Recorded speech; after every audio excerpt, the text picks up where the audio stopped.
I might be poor, and I'm afraid of that. I might be alone, and I'm afraid of that. I might die, and I'm afraid of that. We're talking about Luke chapter 12 and verse 28, where Jesus says to not be anxious. And it strikes me that there are three main things that people are anxious about. We started to talk about some of them last week. The three main things are this: we're anxious about being poor, we're anxious about being alone, or we're anxious about dying. Let's ponder the first today. It says in Proverbs 6 to learn from the ant, which gathers his food for the winter. Doesn't need a supervisor. And it says in Proverbs 3 to honor the Lord with the first of your wealth. Here's my observation of 47 years of being a Christian.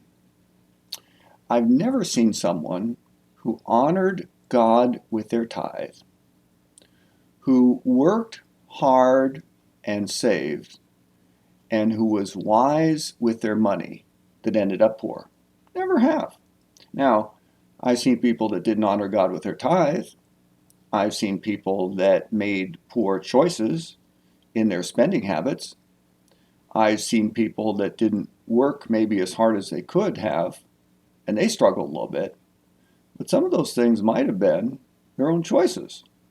Did you take overtime when you had a chance? Or in my case, did you teach an extra class when you had a chance? Did you choose a career that was going to provide a livelihood for your family? Did you honor God with your tithe? And the people I've seen that did that, they were okay. The Lord took care of them. They followed what Proverbs says. Now, on the other hand, some could say, but things cost so much. Yeah, they do. And things cost more in ancient Rome than they did ancient Galilee.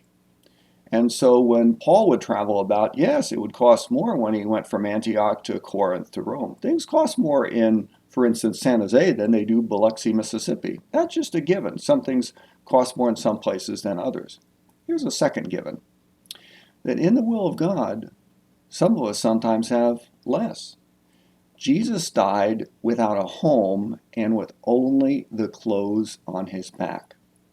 The Apostle Paul died without a home and with only the clothes on his back.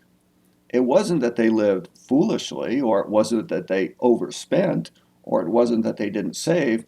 That was just the sovereign plan of God for the way they would glorify God. But here's the key: they lived their life to glorify God.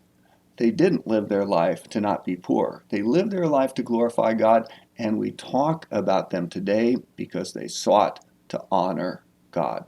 So when Jesus says, don't worry, don't be anxious about your life, he's talking to people who don't have 401ks or healthcare plans or pensions or all the things that we think of as our social safety net. He's talking to people who are hoping to have food next week. And if he tells them not to be anxious, how much more does that apply to us? And oh, by the way, if you look around, most of us, at least those of us here in California, have way more than most people have ever had in the history of the world. Our endless consumption habits sometimes lead us astray. But Jesus says, don't be anxious. And if he says don't be anxious to people who don't have a social safety net, how much more does he mean it for those of us who walk with him in the midst of a society of abundance?